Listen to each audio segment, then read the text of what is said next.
Suscríbete a nuestro canal Televicentro HN y activa las notificaciones.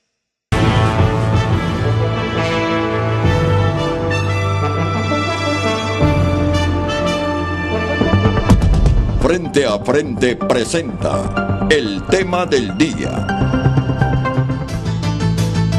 La semana pasada conocimos de una iniciativa de ley para que todos los trabajadores públicos, después de un año de trabajar en la administración pública, se les otorgue el acuerdo. Seguramente que esto ha motivado la reflexión y de hecho que está motivando la reflexión gubernamental en el impacto económico que esto va a generar, pero desde el otro lado, desde la visión obrera, verán con justicia lo que pretende esa iniciativa de ley. Esta mañana lo vamos a tener como tema central, porque son miles los trabajadores públicos, pero además vamos a trascender esta iniciativa de ley presentada para otras reformas laborales que se tienen programadas para las próximas semanas. De veras que este frente a frente le interesa. Además, le conviene escuchar. Se trata de su salario. Frente a Frente presentó el tema del día. Desde el Centro de Noticias en Televicentro para Honduras y el mundo, a continuación, el foro líder de la televisión en Honduras. Frente a Frente con Renato Álvarez. Agradezco la presencia del secretario del Trabajo, don Carlos Madero. Bienvenido, don Carlos. Es un placer tenerlo. Muchas gracias. Que tenga una buena semana. Igual al dirigente obrero, don Daniel Durón, de la Central General de Trabajadores. ¿Qué tal, Daniel? Muchas gracias, Renato. Un placer estar aquí de nuevo, Renato. Igualmente. Don José Luis Baquedano, de la Confederación Unitaria de Trabajadores. José Luis, bienvenido, buenos días. Un gusto, Renato. Y ya está llegando justamente en este momento nuestro equipo.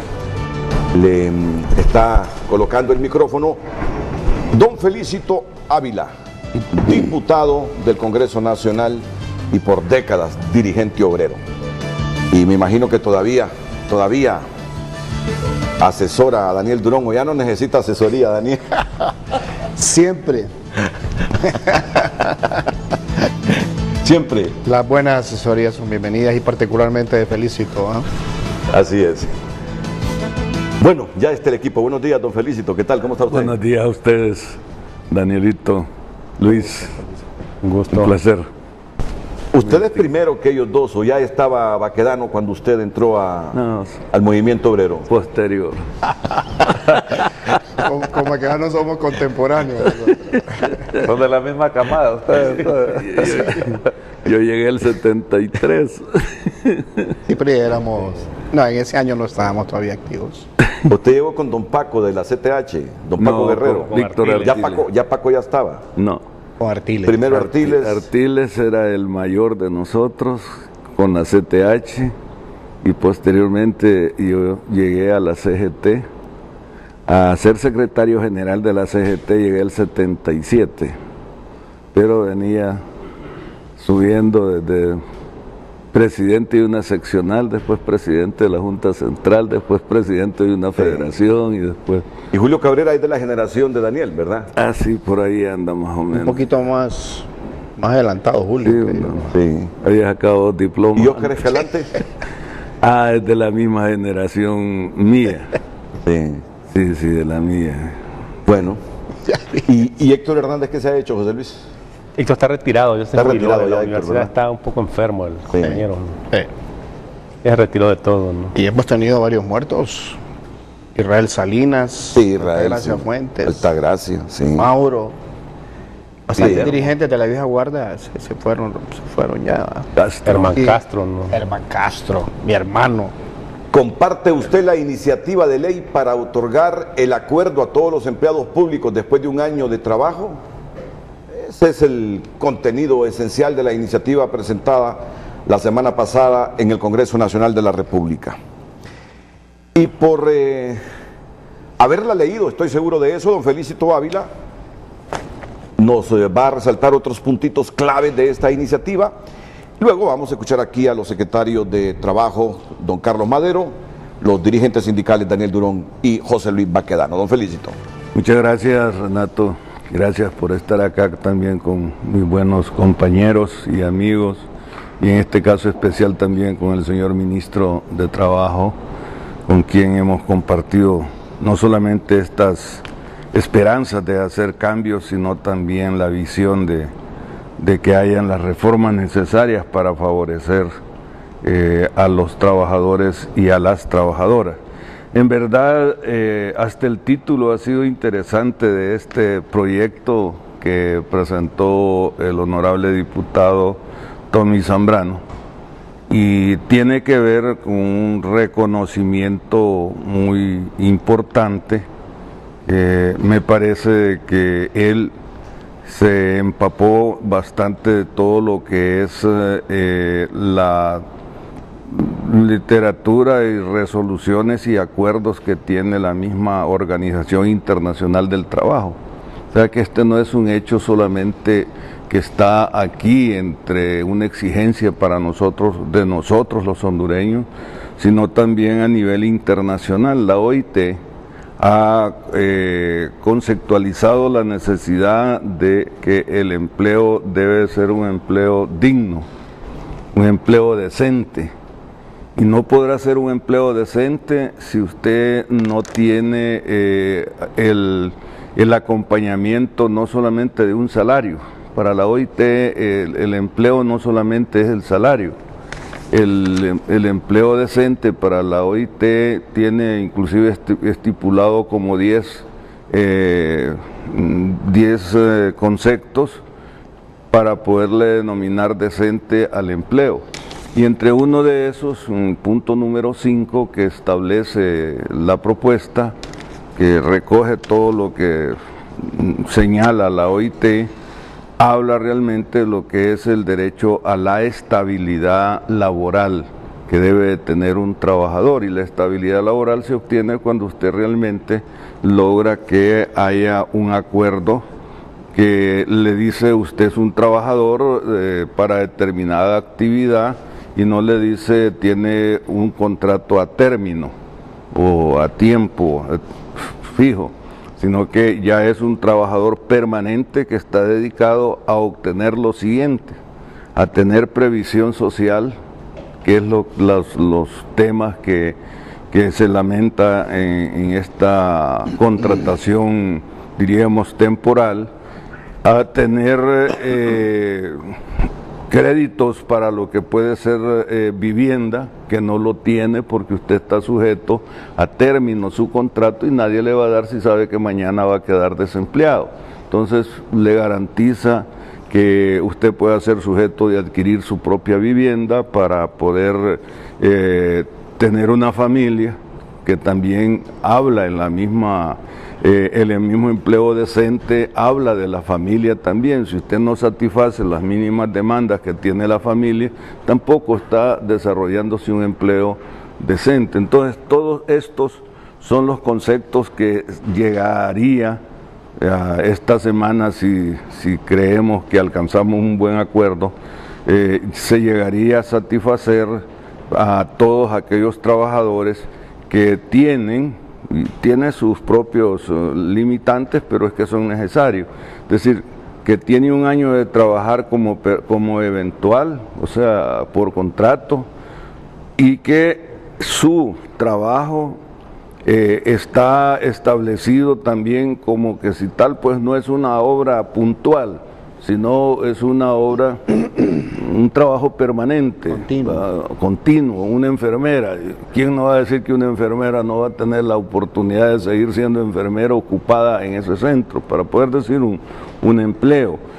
Y eso de que que también tenga el renglón presupuestario, que eso es básico. ¿Por qué? Porque, es decir, tenemos gente que tiene 10 años de estar trabajando y haciendo lo mismo y pagándole del mismo renglón presupuestario. Entonces eso no es justo. Entonces eso no puede ser eventual, sino que debe ser permanente. Eso para decir una introducción sobre el propósito que tiene este decreto, que va a favorecer a una cantidad bastante grande, y no sabría decirle el número con exactitud, pero sí sé que es una cantidad bastante grande que puede favorecer de trabajadores. Y por lo visto, le he escuchado que ha dicho esta semana. Sí. Yo solo sentí un movimiento así, un poco raro del ministro Madero. O sea, esto va en serio. Mire. Está tan en serio que mañana nos reunimos con el Ministerio del Trabajo, nos reunimos con la ministra de Finanzas, nos reunimos con... hay otro ministerio que tiene que ver en esto, me parece que Servicio Civil, y unieron, la presidencia unió la comisión especial que tenía este tema, más la comisión de trabajo y asuntos gremiales. Las dos comisiones van a tratar el asunto. Y esta es una coyuntura especial con la iniciativa, porque la presidenta de la Comisión de Banca y Seguros, la presidenta de Banprovi, lucharon a más no poder por detener ese decreto de readecuación de la deuda de los agricultores Banadesa. Y la interpretación en relación a Banadesa, correcto. Mira, y no pudieron. Viene el Congreso, interpreta y luego les dice, tienen que aplicar la ley, hombre, si es una ley que emana del Congreso. O sea, raras veces yo no quiero entrar aquí en un enfrentamiento político, he visto a un Congreso que a pesar de la oposición del Ejecutivo, dice, nos vamos aquí. Y por eso siento que esta iniciativa, que tiene impacto económico, ya vamos a escuchar al ministro Carlos Madero, la van a aprobar. Es que tengo la certeza, así como estoy viendo ese Congreso, si me preguntan, ¿y por qué razones? ¿Por qué es tan diligente y social ese Congreso? Bueno, de repente aquí en el transcurso del programa vamos a interpretar todo eso. Pero que es una coyuntura favorable para estos trabajadores, lo es en este momento, Totalmente Daniel. de acuerdo. Esto se fundamenta más en criterios de derechos, en homologación de derechos.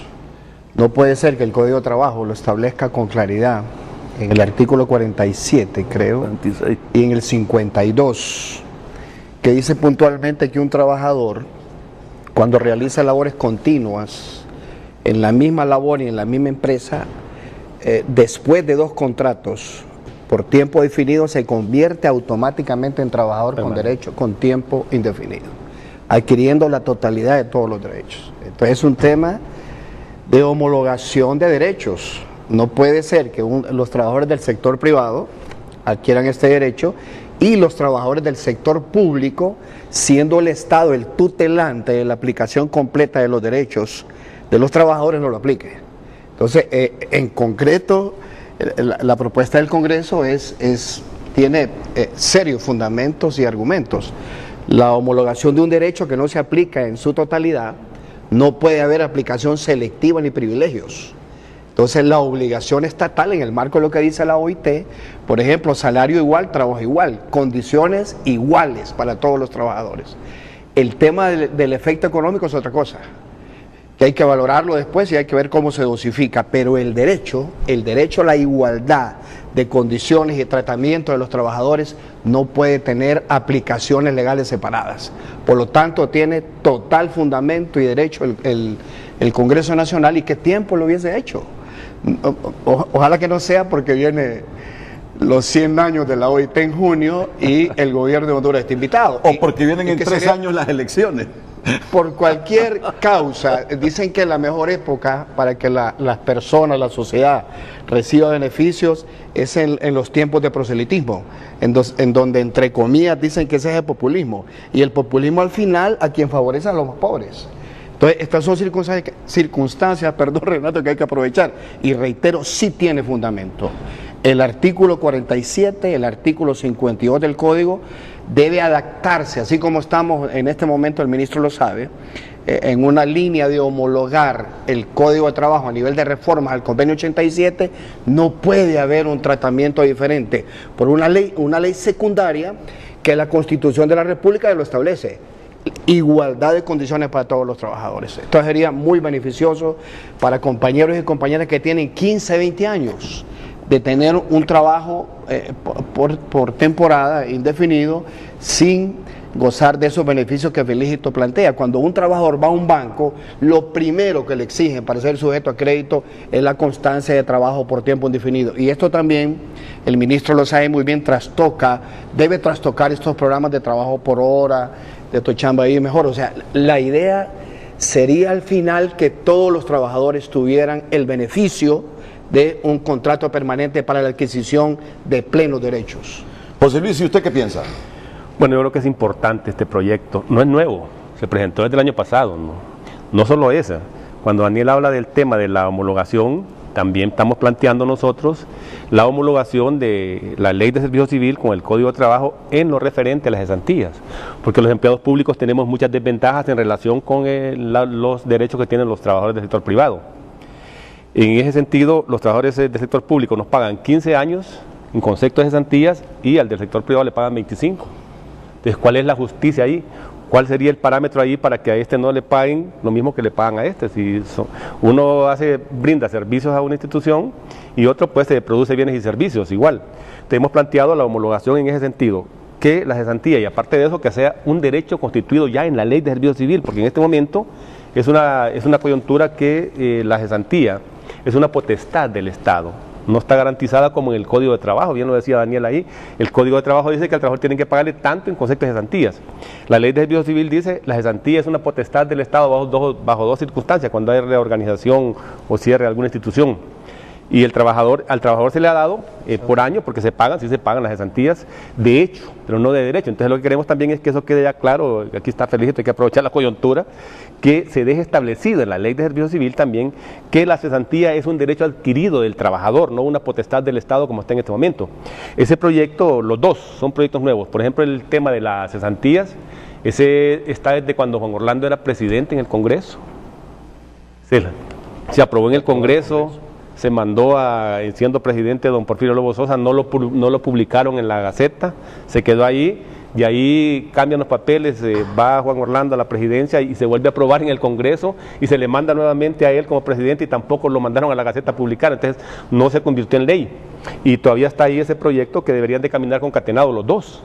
El de la homologación en cuanto al tema de la cesantía y el tema de la justicia laboral, como decía Felicito, correcto, en cuanto a otorgarle ese derecho a un trabajador que pueda tener un empleo permanente. Si ya tiene un empleo permanente, ese trabajador va a tener la certeza que a futuro tendrá también una jubilación. Porque en este momento, los 38.000 que son más o menos en todo el sector público no tienen derecho a una cesantía. El resto de empleados sí lo tenemos, entonces no es justo tampoco que alguien esté 15 hasta 20 años, en Soctravio ustedes van a averiguar que hay jornales que tienen hasta 20 años, sin poder haber adquirido un acuerdo permanente. Entonces esperamos que con este proyecto pues eso se pueda solventar y se le pueda dar esa oportunidad a estos compañeros y compañeras que están en el sector público, porque eso también les va a dar la oportunidad de que puedan ser bancables, porque esos no son bancables, si van a un banco no les prestan. Entonces estos trabajadores lo que recurren es al agiotista, al que le presta el 20%, porque no tiene otra alternativa, porque el banco pide requisitos para dar un préstamo que tiene que tener un empleo permanente y le piden una constancia y como no es permanente, no se la dan. Entonces esperamos que si es esta semana que sale este proyecto, que la siguiente pudiera salir el otro o salir juntos y los pueden concatenar ahí los dos, sí, antes de que hable el ministro, aprovechando la coyuntura, ¿no? Antes de que hable el ministro, vamos a saturar los argumentos. Hay un principio, José, que es abogado a nivel internacional, que se llama indubium pro operarium. El indubio pro operarium. Sí. Esto de los trabajadores por contrato de servicio civil, ya hay jurisprudencia. Hay trabajadores que están ganando el reintegro a su fuente de trabajo con salarios caídos y con el salario de trabajador por contrato. O sea, se establece en esa resolución la obligación del Estado en contratarlo de manera permanente. Y el indubio pro operarium es un derecho que tiene el trabajador para sujetarse a las condiciones que más le convengan. Te repito, constitucionalmente eso no es correcto. O sea, cuando se hizo la reforma al Código de Trabajo, cuando se dio de 15 años a 20 años el auxilio de cesantía, 25. La 25, perdón, de 15 a 25 años, por inercia y de oficio el Congreso en ese momento tuvo que ver que lo hizo, y que no fue sancionado por el Poder Ejecutivo porque están aduciendo que hay impacto económico, obviamente, pero el impacto económico sucumbe frente al derecho que tiene el trabajador para la igualdad de sus condiciones laborales. Y el otro tema aquí rápidamente, para saturar la primera discusión, es que nosotros estamos proponiendo, y aquí está Felicito, que es presidente de la Comisión de Asuntos Gremiales, y que está Juan Barahona también, dos exdirigentes, Juan, actual dirigente sindical, y Felicito, ex dirigente, estamos proponiendo que se ratifique el convenio 151 también de la OIT. O sea, simultáneamente a esto, Felicito, a la estandarización de condiciones de los trabajadores hondureños, para que vayamos a la Asamblea de junio ya aprobado ese convenio 151, que se refiere al derecho de sindicación en el sector público y al establecimiento de las condiciones laborales de los trabajadores públicos en los países. Bueno, miren cómo son las cosas. En este momento hay luna de miel en el Congreso, ¿eh? En este momento hay luna de miel en el Congreso. Esa es una interpretación mía, ¿verdad? Usted puede disentir. Pero, me iba a decir algo, Daniel. Solo es una coyuntura que es bueno aprovechar desde la perspectiva de los trabajadores. Ya vamos a hablar del impacto, pero desde la perspectiva de los trabajadores, desde la legislación que promueve la Organización Internacional del Trabajo, homologar a estos trabajadores junto al resto de trabajadores privados es sustentable, es irrebatible según la dirigencia obrera.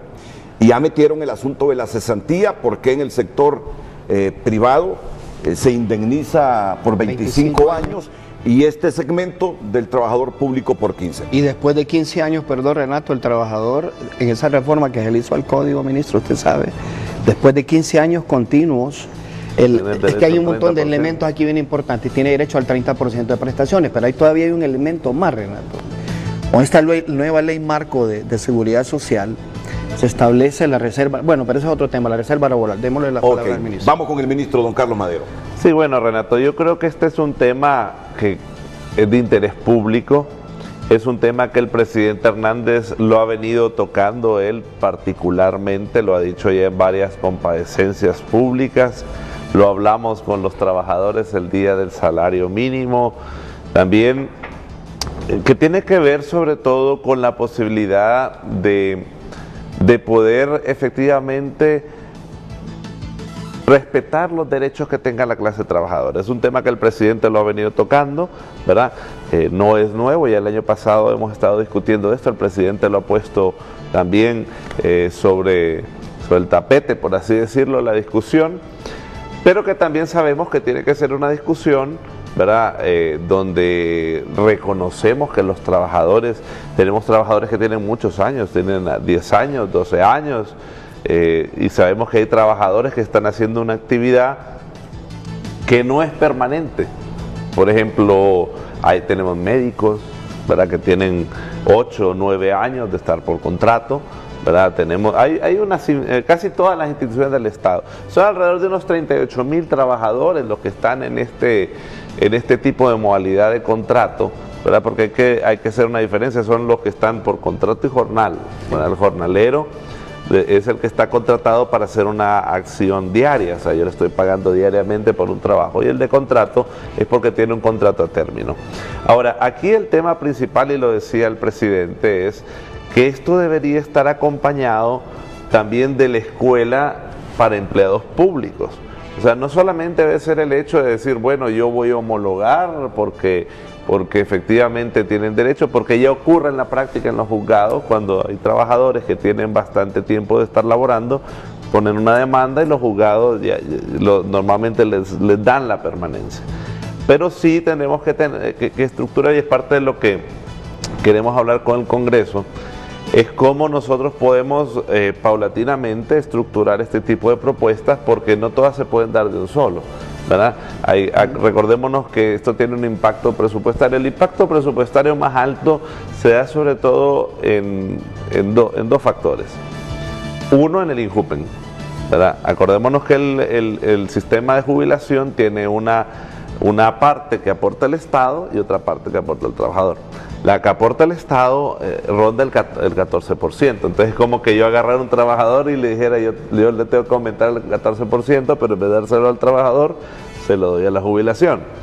Y el otro son las vacaciones, que si tiene un trabajador regular. Entonces, las vacaciones son, en la mayoría de los casos, terminan siendo un salario más. Entonces, estas dos variables, que son, por así decirlo, las más fuertes, claro, el de cesantía también genera un contingente que se va en el tiempo diluyendo, pero los más de primas a primeras son los dos que más impacto generan. Entonces tenemos que buscar un mecanismo que nos permita ir escalonando, pero ir acompañado, como decía el presidente Hernández, de una escuela de gobierno. O sea, nosotros en Honduras, y es un tema que ya la Coordinación General de Gobierno está empezando a estructurar, vamos a dejar un legado que es una escuela para servidores públicos.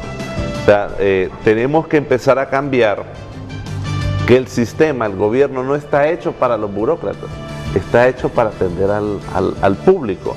Y por eso es que vamos a ver una serie de cambios en cómo funcionan algunas instituciones, donde los servicios al público estén más concentrados, para que la gente pueda tener un solo lugar donde los van a atender. Porque el Estado se debe a la gente a la cual le está atendiendo, y necesitamos, Renato, urgentemente tener esta escuela. Mire, esta escuela tiene que tener principios de cómo vamos a atender a las personas, la gente que trabajamos en el Estado. Muchas veces no tenemos la cultura de atención al ciudadano. A veces llega un ciudadano a las 8 de la mañana y el empleado público está tomando café o está haciendo otra cosa, cuando lo que tenemos que hacer es, lo primero que tenemos que hacer es atender al ciudadano para darle una respuesta. Lo que no podemos hacer es que el ciudadano se vaya pensando que le está pidiendo un favor al servidor público, y más bien debe ser el servidor público el que debe estar al servicio del ciudadano. Entonces, esto es algo que el presidente Hernández lo decía, tenemos que irlo construyendo, y todas las personas que puedan entrar a este mecanismo, que como decimos estamos de acuerdo, pero que tenemos que dosificar porque el impacto presupuestario es sumamente grande. O sea, solamente si uno agarra estos 38,000 y los multiplica por lo que representa, eso supera los 500, 600 millones de lempiras. Entonces, para ponerlo en parámetros, supera lo que es una negociación, por ejemplo, aumento salarial de todos los empleados públicos. Entonces hay que dosificarlo, hacer un plan anual, para ver cómo anualmente podemos ir pasando estos trabajadores, ¿verdad? Que el impacto presupuestario sea fiscalmente responsable. Nosotros hay una ley de responsabilidad fiscal que tenemos que cubrir, que sea responsable, y mire, y esto al final nos lleva también a este pacto fiscal.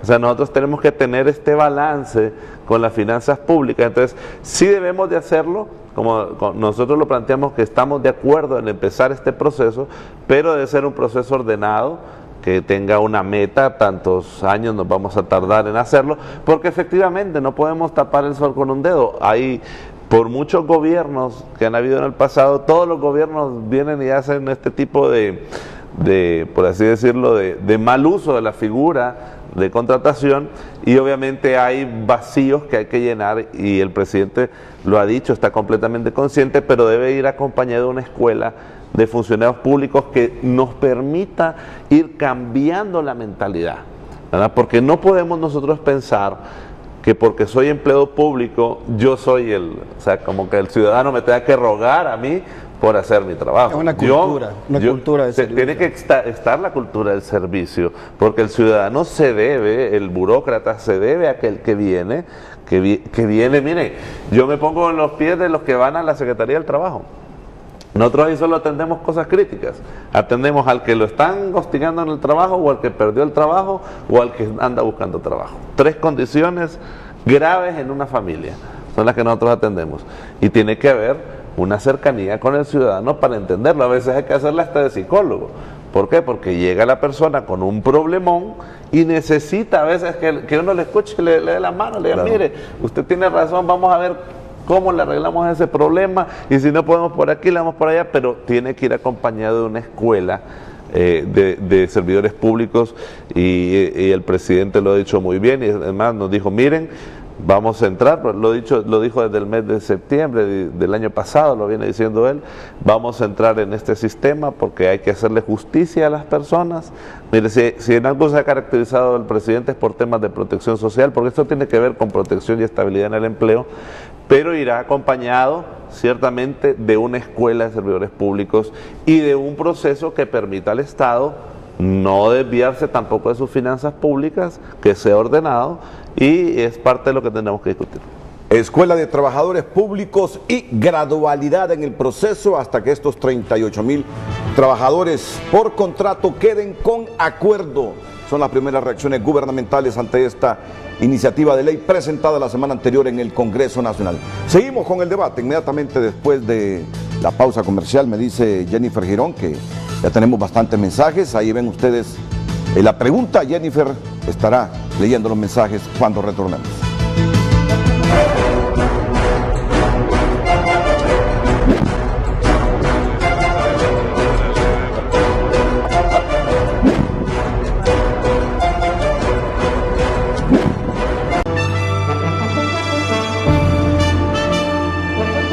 Bien, tenemos la pregunta en redes sociales, ustedes pueden participar. ¿Comparte usted la iniciativa de ley para otorgar el acuerdo a todos los empleados públicos después de un año de trabajo? Las opciones son A, sí, B, no. Ahí tienen ustedes la pregunta, pero también puede darnos un comentario más extenso. Aquí tenemos algunos comentarios donde nos dicen los usuarios. Juan dice: ¿aplica también a los activistas que entran por contrato y con salarios altísimos? Muchos no cumplen los requisitos y serán beneficiados por esta ley. Tenemos esta otra respuesta, dice que revisen las condiciones de deshumanización del trabajo que existen, los salarios pírricos y la falta de oportunidades para la juventud. También Edgardo Mejía dice que no está de acuerdo. Es una coyuntura política para llevar agua a su molino.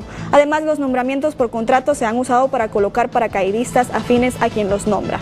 Estaría de acuerdo se vuelvan permanentes quienes se les renueve por tercera vez un contrato.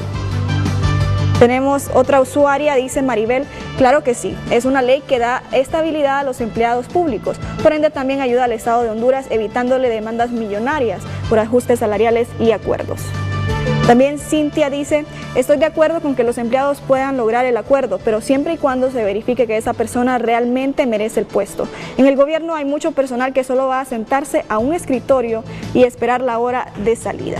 Esos son los comentarios. Renato, les vuelvo a repetir la pregunta para que ustedes participen. ¿Comparte usted la iniciativa de ley para otorgar el acuerdo a todos los empleados públicos después de un año de trabajo? Ya tenemos 120 votos, ahí ustedes lo ven, y pues va ganando el sí, el 56%, y el no con un 44%. Seguimos con usted. Bueno, es que mire, aquí hay que ser prácticos. De repente no van a desaprovechar esta coyuntura para hacer recortes en la administración pública con este personal por contrato. Es decir, no descartemos ningún escenario. Estoy presumiendo, Felicito, no sé. Claro, todo eso lo hemos conversado a nivel de la comisión, principalmente la Comisión de Trabajo y Asuntos Gremiales, que es la que yo presido, y ahora que vamos a trabajar con la comisión especial que va a tratar este asunto. Esta reunión es mañana a las 2 de la tarde y hemos hecho varios escenarios alrededor de todo esto. Sabemos bien el impacto que esto tiene, pero también cuando los impactos se dan, si los vemos, diríamos, puntuales, y si los vemos en el corto plazo, nadie puede negar que golpe. Pero si usted lo ve en el mediano y el largo plazo, usted va a dejar de tener 38 jefes de familia en calamidad a futuro, porque no han llegado a tener previsión social, porque no han llegado a tener oportunidad de adquirir una vivienda, porque no han tenido oportunidades. Estos 38,000 personas, hombres y mujeres. Y por eso decimos, hoy es el momento en que se construye el futuro de estos 38, ¿no? De estos 38,000, porque es posible que ahorita podemos ver 300, 400 millones de lempiras hoy, pero a futuro eso es nada. A futuro usted le resolvió el problema a esta cantidad de personas, porque son las personas que salen sin jubilación, pierden diríamos, su capacidad de trabajo, ya sus habilidades, van a la casa, van a pedir, van a mendigar, van a la calle.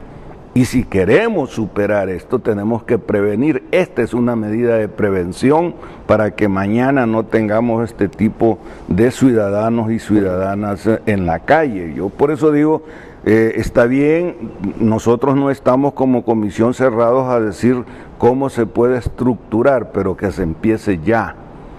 ¿Va? Que cómo se puede estructurar, pero ya, y además hay otros temas ahí que el señor ministro los conoce, que los hemos mandado al CES.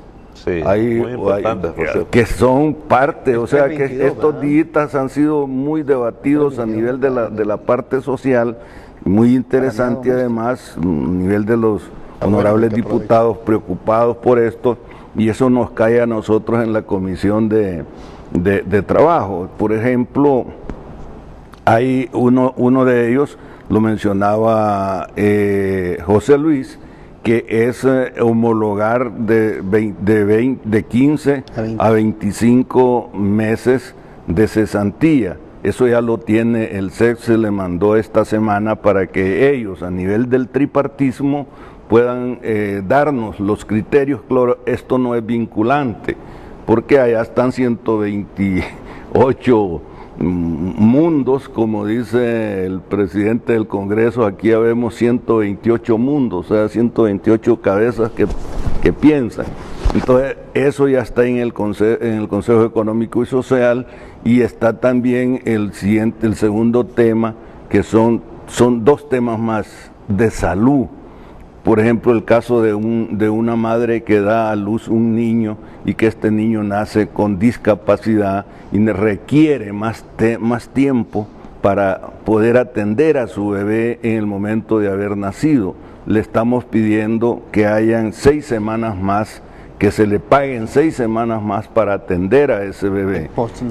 Y el otro es que para un enfermo en una enfermedad terminal y que de quien depende es el que está laborando y no tiene más tiempo, que se le den 2 horas para que pueda atender a esa persona que depende de él, sea hombre y mujer, que le pueda atender también 2 horas, o sea, que le paguen 8, trabaje 6 y que las 2 horas se las dedique a esa persona como tal.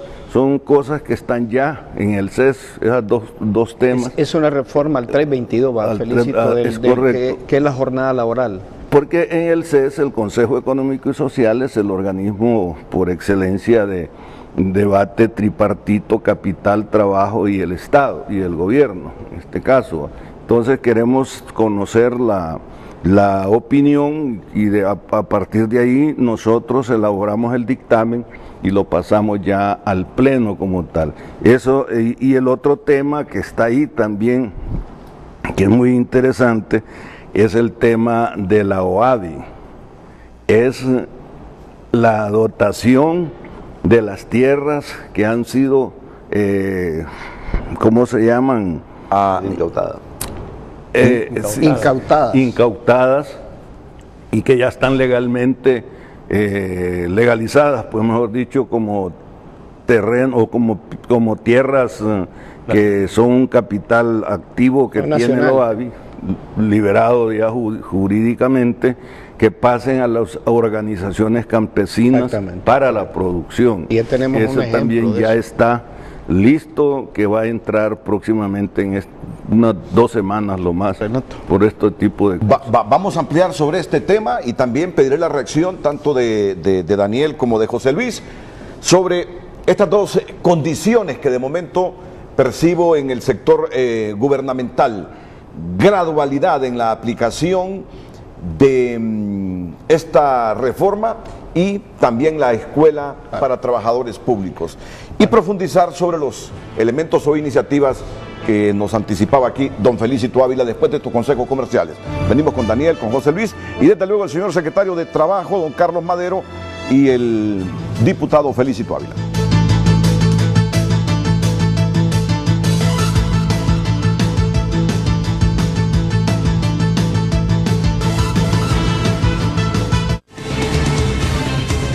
Ya regresamos a Frente gracias a Subway. Prueba el Wow Pechuga de Pollo. Hoy hacemos el grande del mañana. Por cortesía de Banco de Occidente ya tenemos reportes de la plataforma tridimensional Waze, la complicación de tránsito vehicular esta mañana de lunes en varios puntos de Tegucigalpa y San Pedro Sula. Iniciamos nuestro recorrido en Tegucigalpa, que está que arde de tránsito vehicular esta mañana de lunes, y ahí estamos observando el anillo periférico. En el mismo punto, siempre protagonista ahí cerca de la Fuerza Aérea Hondureña, accidentes viales.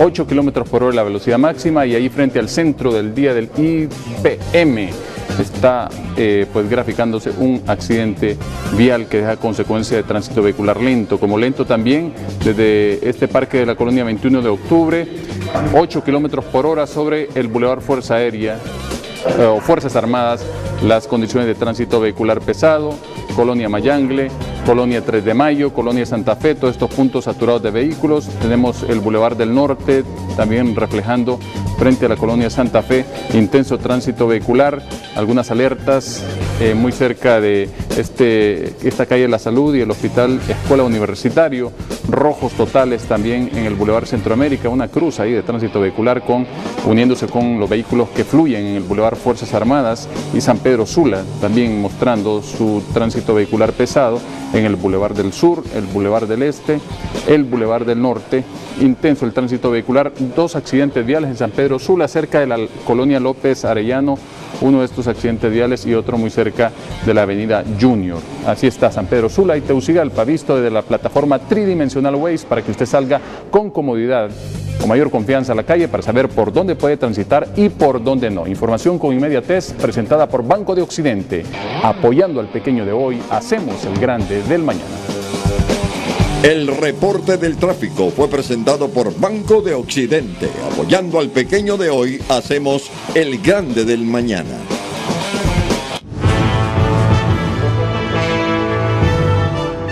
Así como veo estas reformas laborales en Honduras, no descartaría que pronto los papás en Honduras, como sucede en otros países, como en Brasil, gocemos de pre y postnatal, permiso de paternidad. Correcto.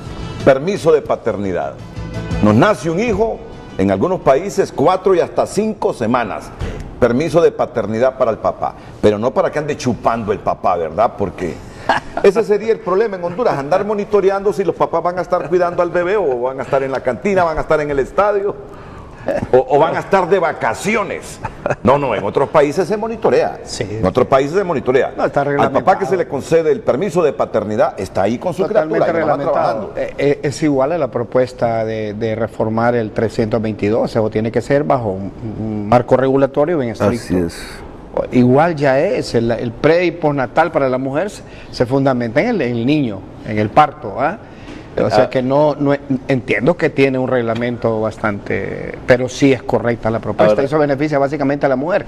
Yo quisiera, Renato, comentar algunas cosas de Felicito. Primero, yo creo que sí es bueno establecer una gradualidad, ministro, privilegiando la antigüedad de los trabajadores y el salario, para que no se pueda generar un abuso de trabajadores nuevos, porque algunos dicen que se puede politizar. Como en la negociación del salario mínimo del sector público se excluyeron los trabajadores contratados en el año 2019, pudiese ser, algunos piensan, una iniciativa que vaya dirigida a favorecer ese grupo. Pero si se reglamenta, se hace así de manera escalonada, privilegiando, repito, los trabajadores que tienen mayor antigüedad y que tienen salarios bajos. Una función muy técnica también. Yo creo que en un tiempo relativamente rápido pudiésemos beneficiar a toda esa gran cantidad de trabajadores. Yo tenía otros 2 comentarios en relación. Mira, Renato, de 4.2 millones de PEA que tiene el país de población económicamente activa, en relación a la contratación del Estado, que está alrededor de 190.000 trabajadores, no estamos hablando ni siquiera del 4%.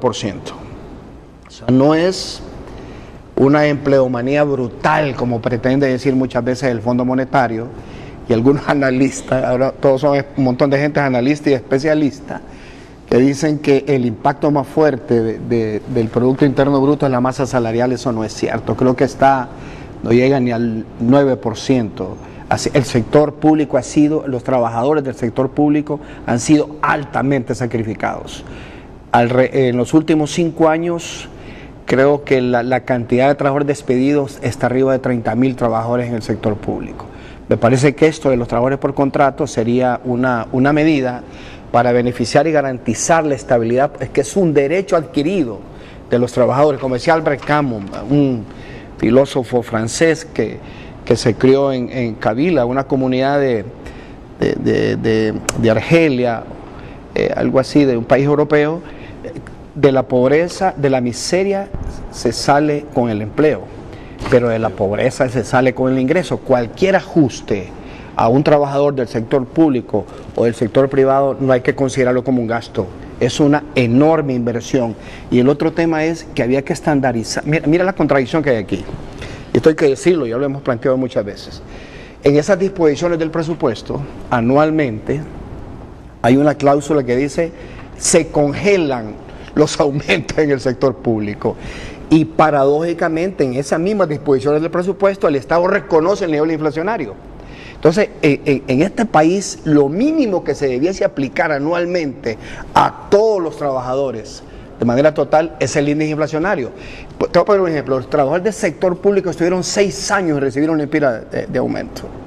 Recién los 2 últimos años empezamos a hacer esas revisiones y normalmente se quedan fuera de este ajuste los trabajadores por contrato, que son una gran cantidad de trabajadores, y que el salario mínimo, en este último acuerdo, ministro, el sector público, el Estado reconoce, hay una cláusula que dice que hay que ajustar el salario mínimo a los trabajadores del sector público, o sea, un reconocimiento tácito que ni siquiera el Estado estaba cumpliendo con el salario mínimo de estos trabajadores. Entonces nos parece bien importante que hay que, además de la escuela de formación de los trabajadores del sector público, de la gradualidad en que se pudiese manejar este beneficio, también hablemos de la estructura salarial, de una política salarial del Estado. El salario mínimo promedio, Renato, los salarios mínimos se negocian todos los años y está presionando el salario mínimo promedio de los hondureños.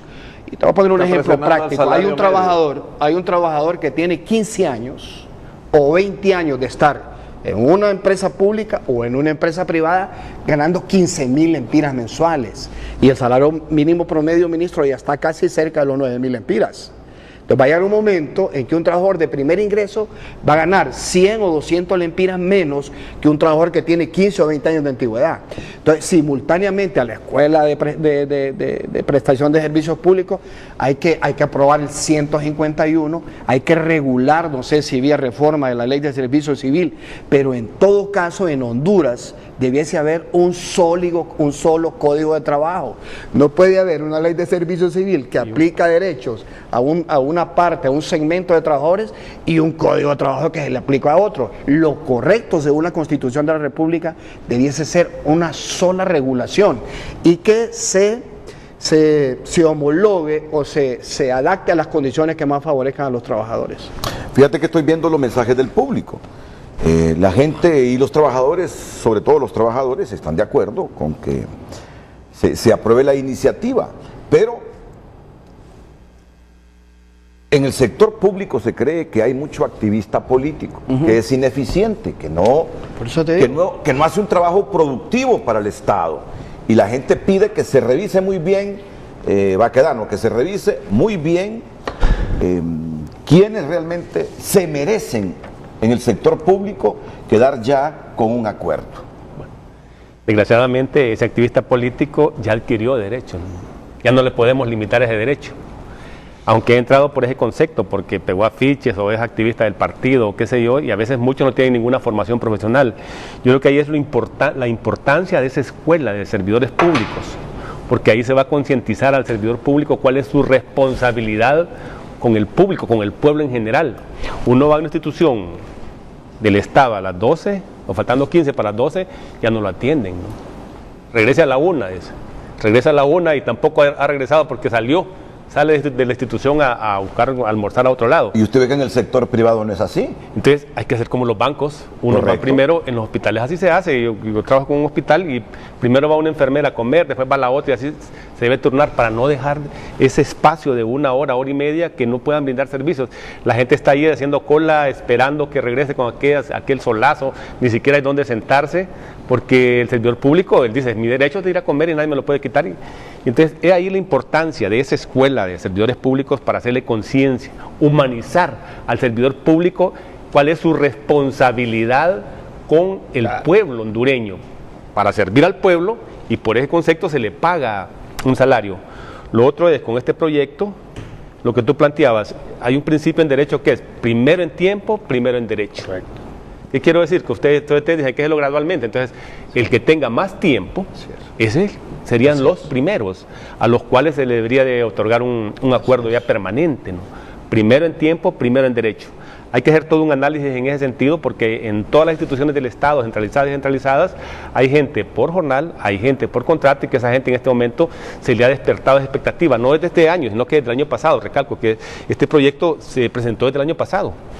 Igual el de la homologación de la Ley de Servicio Civil con el Código de Trabajo en lo referente a las cesantías, que pensábamos que el año pasado iban a salir juntos esos dos proyectos, y ahora con este nuevo proyecto de dar la oportunidad a las madres que tienen hijos con capacidades especiales que puedan tener más tiempo para atender a sus hijos, y aparte de eso atender a su pariente, su madre, su hermano, su tío, su sobrino, qué sé yo, que tenga una enfermedad terminal. Cuando tiene una enfermedad terminal no es mucho el tiempo que dura la gente, que se le dé también esa oportunidad a la gente que pueda estar cuidando a su ser querido, porque mucha gente no tiene la capacidad para pagar una enfermera o para dejar una persona permanente ahí que lo esté cuidando. Entonces ese enfermo también pasa solo y corre más riesgo.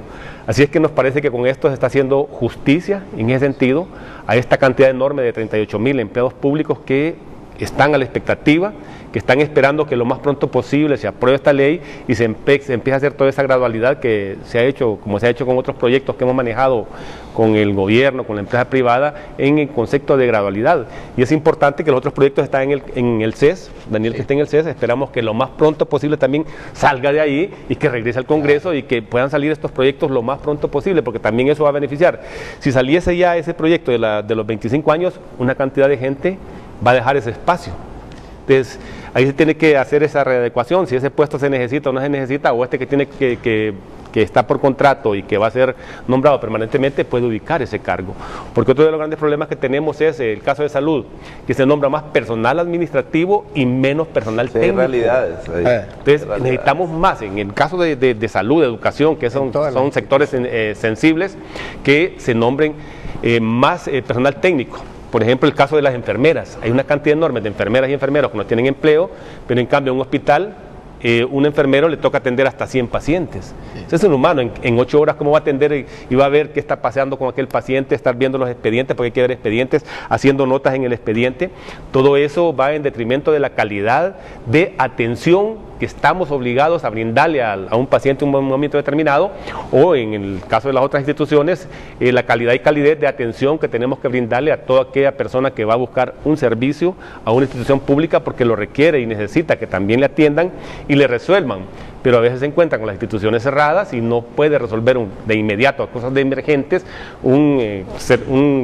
una persona que anda buscando un servicio porque el servidor público no está en ese momento, o salió, o no está, o no hay organización en ese sentido para que esté permanente el servicio en las instituciones del Estado. Un ejemplo de ello, las condiciones, el ejemplo que ponía José Luis Baquedano. Es decir, ¿en qué situación emocional puede estar una enfermera con esa presión que tiene de la gente por ser atendida? En algún momento se descompone su carácter, y aunque ella quiera atenderlo bien, mira, tratar con las personas bajo esos esquemas de presión y de condiciones muchas veces no favorables para el trabajador público repercuten en el carácter de la gente. Bueno, a algunos no se les justifica, ¿verdad?, porque no tienen esa presión y tratan muy mal a la gente que va a buscar un servicio en una institución del Estado. Sí, ministro. Ahora, mire, Renato, yo creo que es importante también, viendo estas otras reformas que ha llevado el Congreso, a mí me ha tocado estar con los diputados viéndolas. Realmente, mire, esta reforma que planteaban del postnatal tiene que ver con tragedias familiares.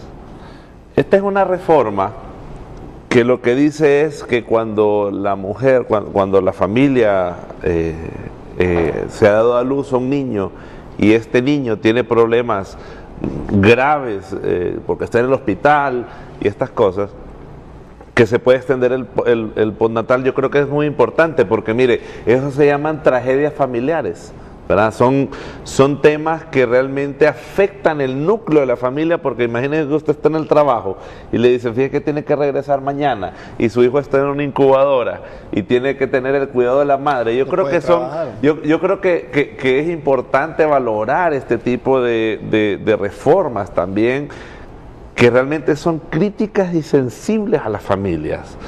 Yo cuando lo estuvimos viendo, nosotros lo hemos hablado con el legislativo, estamos de acuerdo que tenemos que entrarle a ese tipo de problemas porque la calamidad doméstica en el Código del Trabajo, si bien es cierto, tiene licencia, no está definida. Y normalmente, ¿qué es lo que pasa terminando? Que el trabajador tiene que con el patrono llegar como a una negociación, por así decirlo, en estos casos.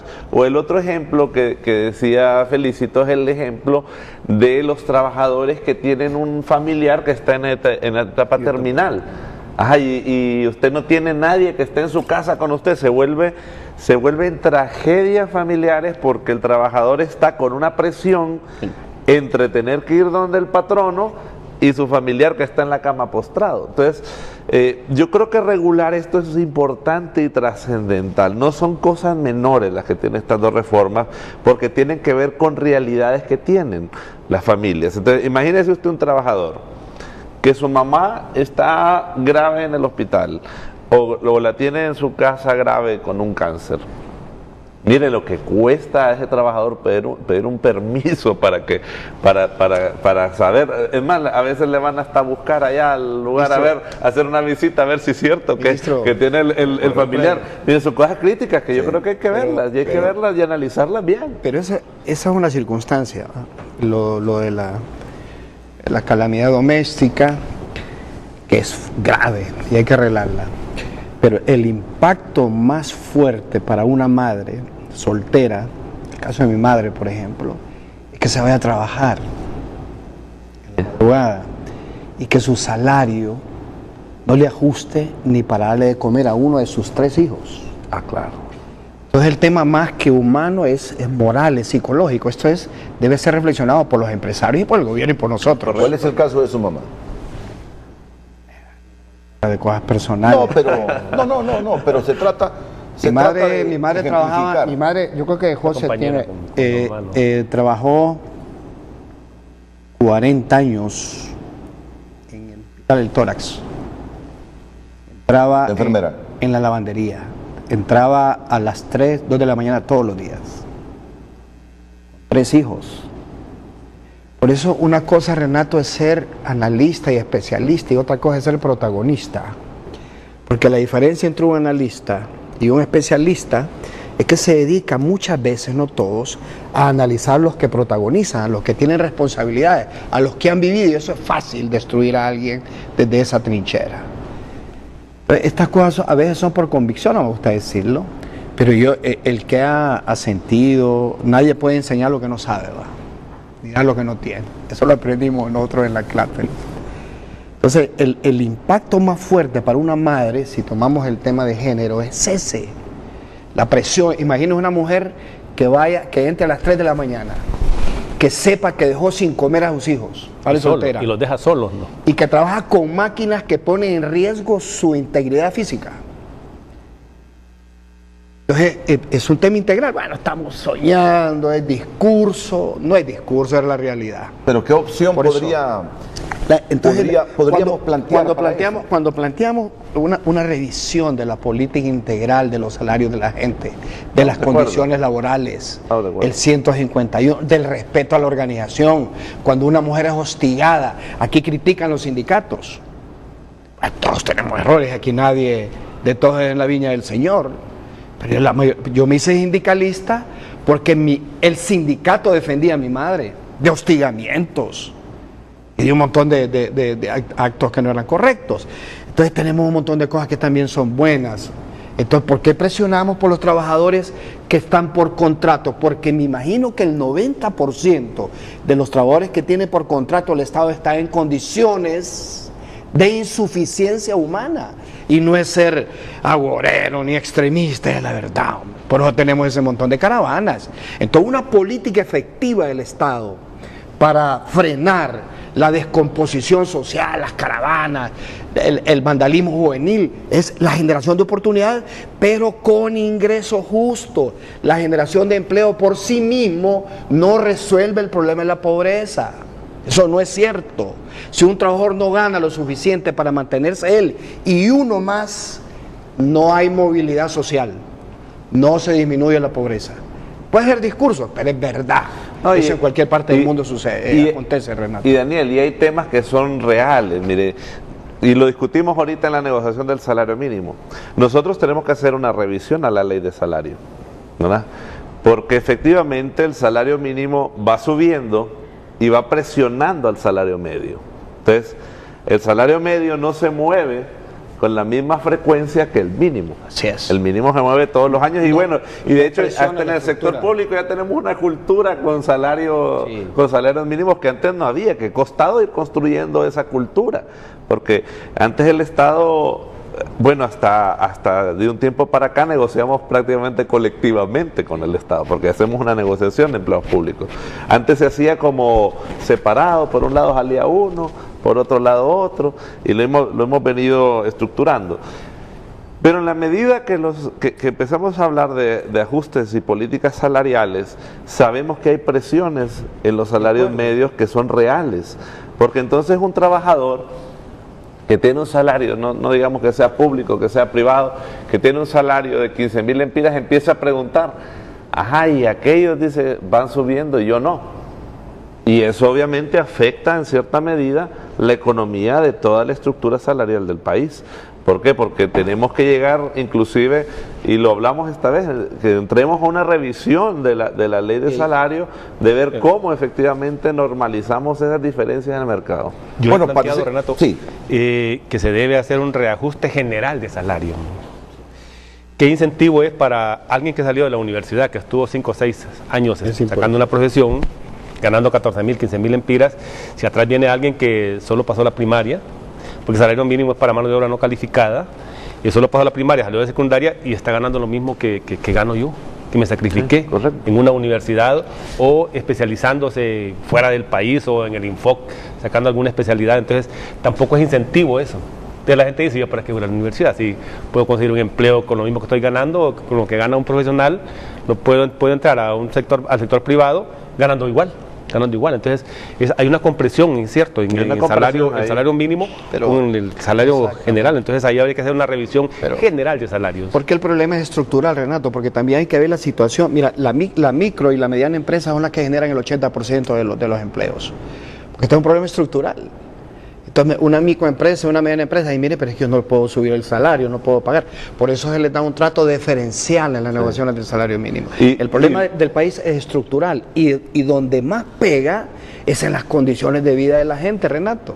Ese es el problema de Daniel, y no solamente esa micro, es que aparte que genera la micro, la mayoría de los empleos, increíblemente la desigualdad se da ahí, porque solamente absorbe el 3% de los créditos del país. Ya lo decía el presidente. Hay una desproporción. Es increíble. Entonces, es una cadena que no solamente tiene que ver con el ingreso del salario, tiene que ver con las condiciones de esa empresa en particular. Por eso el tema de acceso al crédito a la MIPYME es fundamental. Y yo creo que es un tema que debería estar en la palestra pública siempre, porque si no le damos más forma de acceso a crédito a esas chiquitas, ¿con qué van a pagar mejores salarios? Porque no tienen, es una cadena que hay que hacerla desde abajo y por eso el presidente le apuesta directamente al acceso al crédito. Ahora, en esa cadena, ministro, también hay que ver el otro concepto de no cumplimiento del pago de la ley de salario mínimo, que es extremadamente alto. Más del 60% de empresarios pequeños, grandes, medianos, no están cumpliendo con la ley. Pero es por las mismas condiciones del país, de las empresas, de la economía. Podría ser, o en algunos casos es que se aprovecha el empresario. Conocemos casos de algunas empresas en el sur, algunas meloneras, que hacen firmar a los trabajadores que reciben tanto y legalmente aparece ahí que está recibiendo tanto, pero le pagan tanto, lo que le pagan es menos. Y el trabajador, por conservar el empleo, porque si no lo hace, lo despiden, lo amenazan. Pero fíjate que hay un ejemplo, Renato, bien importante que hay que analizar y que hay que, no sé, replicar, porque yo creo que es sui generis en América Latina. La maquila está exonerada.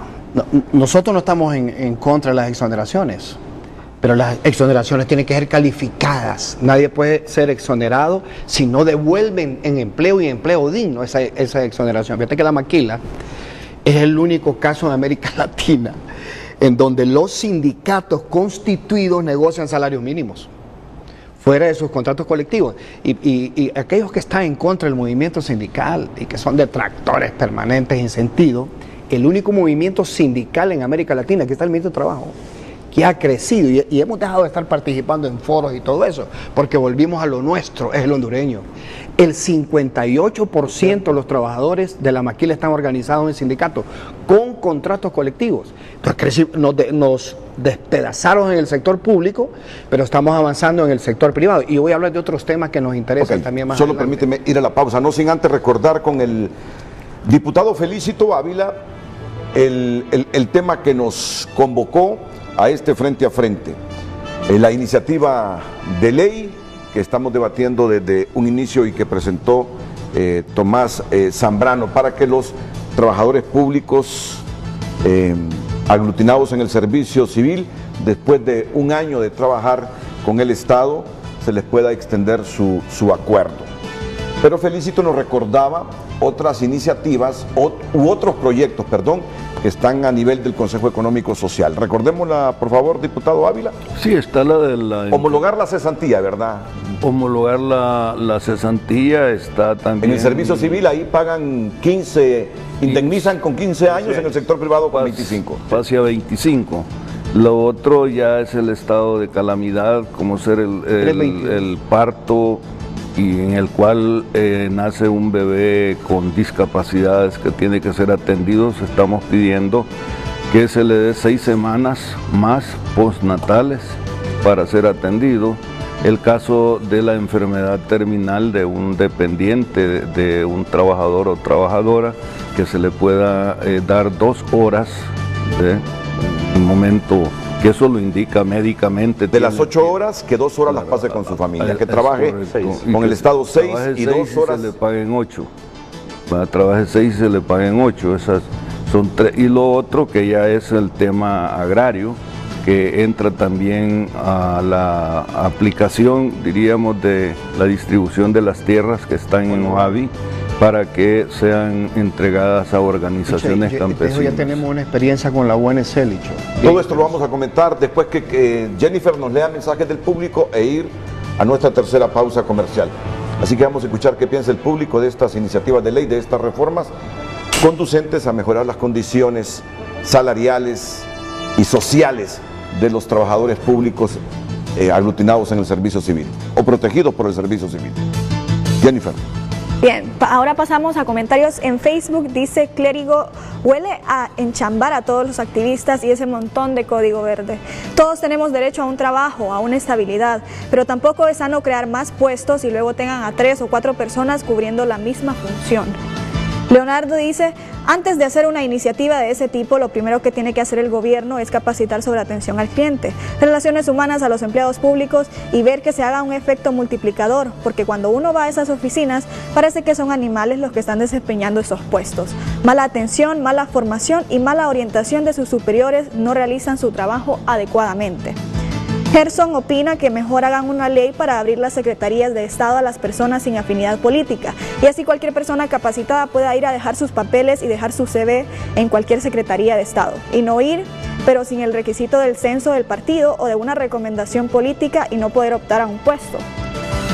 Janet dice que no está de acuerdo, Meli tampoco está de acuerdo, Claudia y Claudia Estrada tampoco están de acuerdo. Dice Claudia Figueroa, El buen empleado se lo merece. El problema es que el gobierno está lleno de empleados que solo cobran un cheque y nadie los conoce en las oficinas, no tienen funciones, no trabajan, no hacen nada, no cumplen con perfiles de puestos más que estar en el censo de su partido.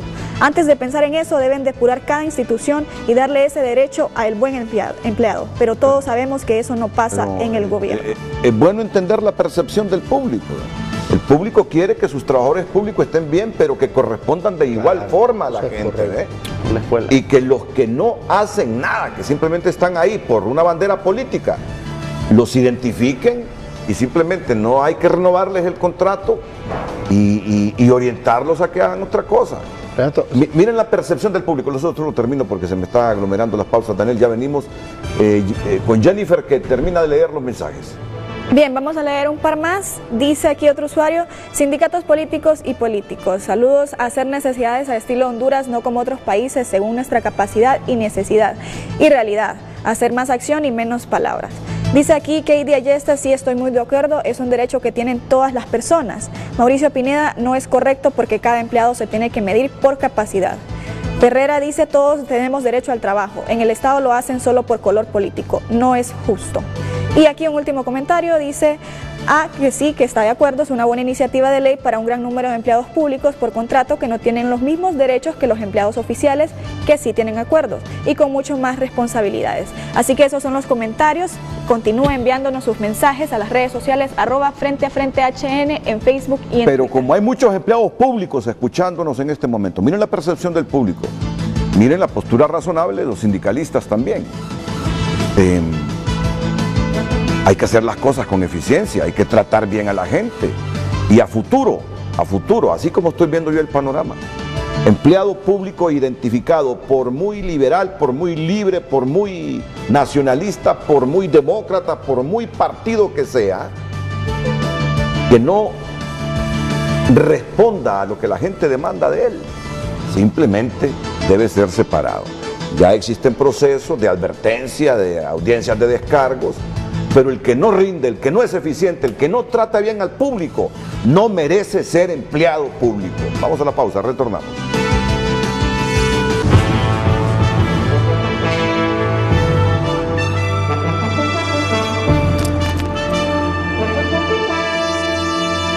Tenemos comentarios de Twitter. Elsa Arellano dice: es cuestión de competencias y capacidades, no de entrar al Estado por ser activista político, lo que comentábamos antes de la pausa. También dice Lourdes: eso del salario medio es muy cierto, yo estoy trabajando de asistente administrativa y el salario mínimo ha subido todos los años y el mío no sube al grado que estoy ganando lo mismo que la aseadora. Yo tengo una carrera universitaria y estoy sacando una maestría y me parece injusto. Tenemos otro usuario que dice: hay que revisar también el salario de los empleados por contrato, ya que a pesar de que hacemos el mismo trabajo que un empleado normal, ganamos menos y no tenemos los mismos derechos ni vacaciones, y eso es una injusticia, ya que hacemos el mismo trabajo. También dice otra usuaria: ya es tiempo para nosotros, merecemos el acuerdo. También Santos Sierra: de acuerdo, pero debe ser de acuerdo al incremento de la inflación y que sea reglamentado de manera que sea para personal permanente y no para activistas políticos. Hay amantes, dice él, e hijos de políticos que no son profesionales y ganan más que un doctor especialista.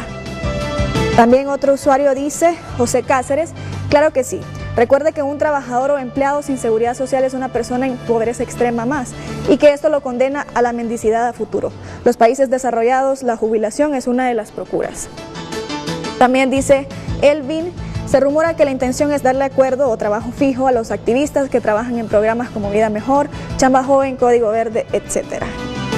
Y tenemos otro usuario, dice: claro que sí, porque también tienen derechos y obligaciones, pero también hagan algo con la amargura de ciertas instituciones, como en el IP o en el registro. Dice que gente más amargada la que hay. Me da miedo preguntar hasta algunos requisitos a veces. Entonces, lo que decíamos, la molestia con los empleados. Y tenemos a Glenda Cañas que dice: claro que sí, después de años de servicio es un derecho ganado. Esos son los comentarios. Renato, continuamos con el debate. Pensaba que justo cuando se reglamente todo esto, aquí ya se anticipaba que los que tienen más antigüedad por contrato deberían ser los que se les otorgue primero el acuerdo, porque será gradual. Un solo año darle acuerdo a 38,000 trabajadores es impensable en función de cómo mira uno las finanzas del Estado. Entonces, lo otro para reflexionar, y el empleado público que nos mira, pocas veces he visto yo tanta unanimidad y coincidencia en los mensajes del público, las relaciones de los empleados públicos con la gente. Miren, aquí nos anticipaba el ministro del Trabajo, ahora con esos edificios donde van a estar aglutinadas todas las secretarías de Estado, los primeros pisos de esos edificios para atención del público, ahí se va a poder ver la eficiencia o el compromiso de su trabajo de los empleados públicos en atención a la gente. Todos los primeros pisos va a ser de servicio a la gente. Ahí se va a ver realmente el interés de defender su trabajo prestando buen servicio. Ahí se va a demostrar, tómelo en cuenta, así como veo las cosas. Yo siento que el empleado público que no responda a los intereses del Estado atendiendo bien a la gente, se puede ir. Y hay una asociación de empleados públicos, hay sindicatos públicos que deberían monitorear, y por eso los quiere fuertes uno, monitorear que las cosas se hagan justas, porque si van a primar al activista político, porque este es de mi partido, porque este es de aquel partido y tengo un amigo en el otro partido, nada estamos haciendo, ¿verdad? Uno espera que realmente se hagan las cosas bien. Y que yo creo, Renato, también que, mire, es importante la calidad que se le da a la gente. Yo por eso sigo insistiendo, y el gobierno va a insistir mucho en la escuela de funcionarios públicos. No solo para los de contrato, también para los que están permanentes, porque mire, nosotros nos debemos al público. Yo le voy a poner un ejemplo, hace poquito, lo dijo el presidente Hernández hace 2 semanas, creo. El caso de las placas del IP. Ya había colusiones con tramitadores para sacar las placas, para dar las placas. Esas cosas no pueden ocurrir si tenemos servidores públicos eficientes, porque son temas que son gratuitos. Entonces, claro, esto tiene que ver con un cambio de cultura, y por eso es que uno de los grandes legados que se va a dejar en la escuela de gobierno, porque tenemos que aprender que los funcionarios públicos tenemos que estar al servicio de lo que la gente quiere. Y dar el ejemplo. Las cabezas de cada institución deben dar el ejemplo. Sí. Mire, cuando el empleado, cuando el trabajador mira titulares en los medios electrónicos o en los medios impresos, digitales, tal funcionario, tal exfuncionario, supuestamente desvió fondos, se robó esto, se debilita la institución. Y abajo van con esa lógica que no me parece, pero bueno, es la lógica que prima aquí. Si robé el de arriba, ¿por qué no voy a robar yo? Si el de arriba no hace las cosas bien, si solo anda pajareando, ¿cómo no voy a pajarear yo? Y se va creando aquella institucionalidad débil completamente. Eso es cierto, y nosotros esperamos que inclusive que haya un tema de medición de la calidez con la que se atienden las personas. Porque, eso es fundamental. Mire, es increíble que usted vaya a una oficina de gobierno, y ahí entra mucho también ahorita el tema de gobierno electrónico. Mire, ahorita el presidente Hernández ha puesto un equipo de trabajo para el tema de tramitologías. Entre más trámites tiene un proceso, más susceptible a la corrupción se vuelve. Y entre más digital es un proceso, menos problemas de corrupción se hay. Hay un tema de firma electrónica que ahí los diputados van a tener que ayudar, que tenemos que entrarle en Honduras a la firma electrónica, porque tenemos que empezar a hacer expedientes electrónicos. Y empezamos con mi empresa en línea, con el tema de mi pyme. Mire, cuando metimos ese tema era impensable que se podía hacer todo en línea y sacar el RTN, los permisos, lo que tiene que sacar ahí. Ese es un buen ejemplo de cómo tenemos que empezar a seguir los otros procesos. Y ahorita vamos a un tema bastante fuerte, el gobierno va a entrar a un tema muy fuerte de simplificación, porque en esa medida efectivamente vamos a ir quitando estos problemas de burocracia. Por ejemplo, en mi empresa en línea tenemos conectado al Servicio de Administración de Rentas con el IP, está conectado con Secretaría de Desarrollo Económico para obtener, y usted lo hace todo en línea, en la nube, no hace nada, ¿verdad? A excepción de cuando va a traer su RTN ya. Correcto. Que tiene que ir a recogerlo, sí, pero sí, en esa medida se vuelve más eficiente. Ok, ¿la gradualidad le parece justo, Baquedano? ¿Usted se imagina de un solo 38,000 empleados públicos en un año ya con su acuerdo? Yo creo que yo planteaba el principio de derecho, primero en tiempo, primero en derecho. Hay que sacar a aquellos empleados que tienen más tiempo, ver el concepto también del salario y empezar por ese grupo y venir de arriba hacia abajo. Porque si agarramos todo el paquete, el gobierno va a tener algún problema en la parte económica, habría que ver eso. Ya existe un presupuesto para pagar el salario.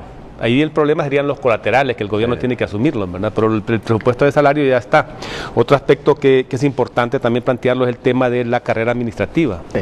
Un empleado tiene 15, 20 años como subalterno, se ve el jefe y a si respetáramos la carrera administrativa, tendría que pasar a ser jefe, pero le mandan otro de arriba, un político que ya va recomendado y ganando más sin tener la formación. Otro de los temas es que para que alguien entre en este momento al sector público, tiene que llevar una nota, una recomendación, una nota que dan en casa presidencial, no sé si la da Cardona, si no, no entra.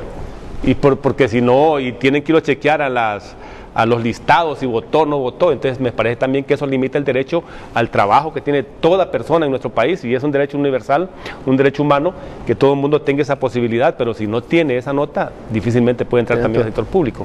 Así es que es importante el tema de la gradualidad.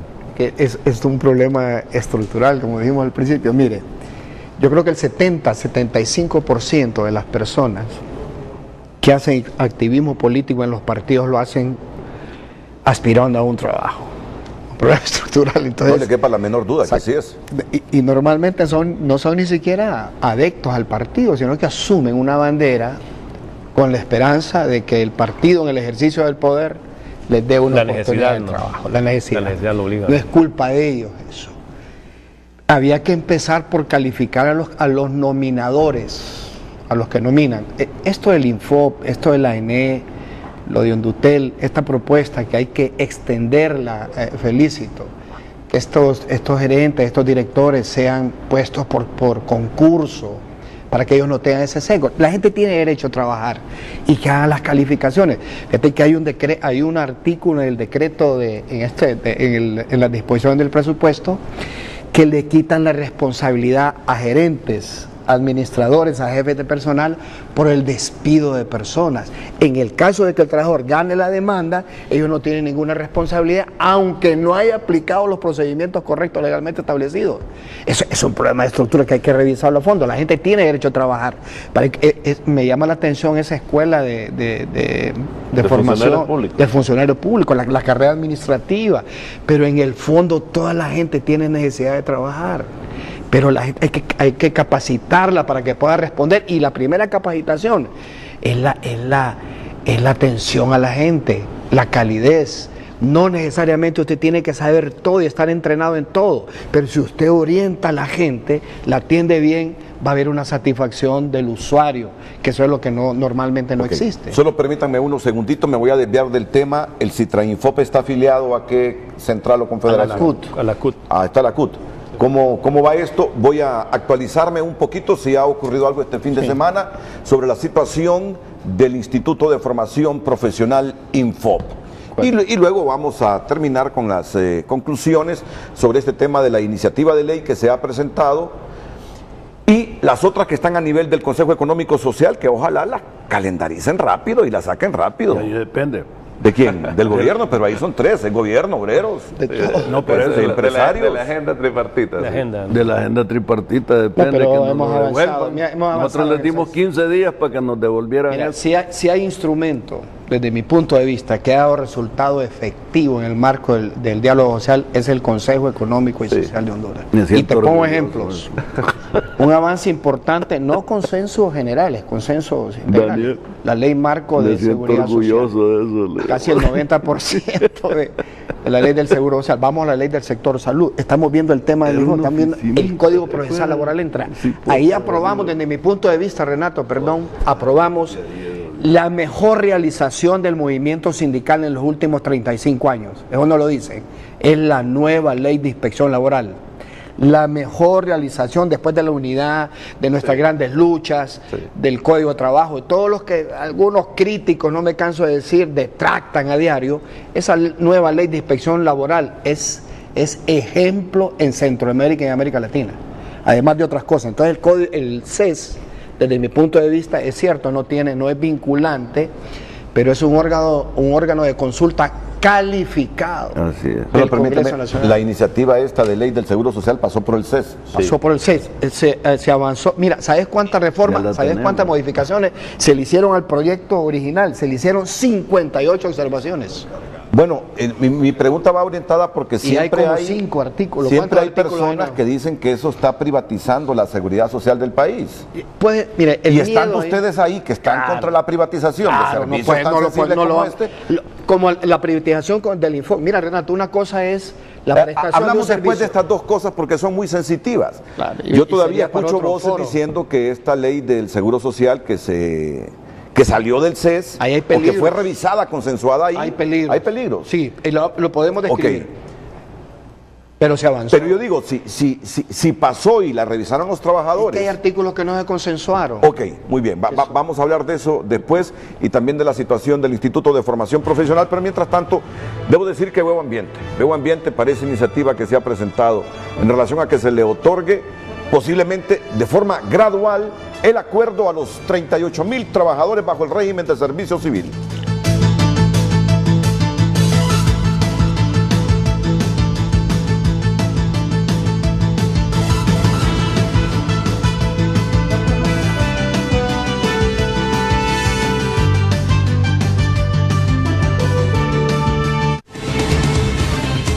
Ya regresamos. El reporte del tráfico es presentado por Banco de Occidente. Apoyando al pequeño de hoy, hacemos el grande del mañana. La plataforma tridimensional Waze está detectando accidentes viales esta mañana en Tegucigalpa y San Pedro Sula. Y ahí tenemos en pantalla justamente uno de estos accidentes viales muy cerca de la pista deportiva motocross sobre la carretera nacional 25, ya cerca de El Chimbo. Otros puntos también con tránsito vehicular pesado, el anillo periférico, muy cerca de la conexión con el Hato de en medio y la avenida principal del Trapiche, hay un accidente vial graficado por la plataforma. Y observamos también esta línea de vehículos moviéndose muy lentamente cerca de la subestación Suyapu y centro de despacho. También tenemos reporte de tránsito vehicular pesado al final del Boulevard Económica Europea o al final de este sector colindante con el Aeropuerto Internacional Toncontín. Ahí los alcaldes 4 y 8 kilómetros por hora la velocidad máxima, es decir, en alto casi total este punto de tránsito vehicular. Otros sectores también el anillo periférico en su parte alta que registró también accidente vial aquí muy cerca de la Fuerza Aérea Hondureña. San Pedro Sula, aquí el tránsito vehicular ha mejorado y nada más se mantienen algunas alertas en el Boulevard del Sur y el Boulevard del Este. Así estamos a esta hora de la mañana, 8:43. La plataforma tridimensional Waze localizando accidentes viales y también reportando líneas de vehículos transitando lentamente a esta hora de la mañana. Información que debe tomar en cuenta y que llega a usted por cortesía de Banco de Occidente. Apoyando al pequeño de hoy, hacemos el grande del mañana. El reporte del tráfico fue presentado por Banco de Occidente. Apoyando al pequeño de hoy, hacemos el grande del mañana.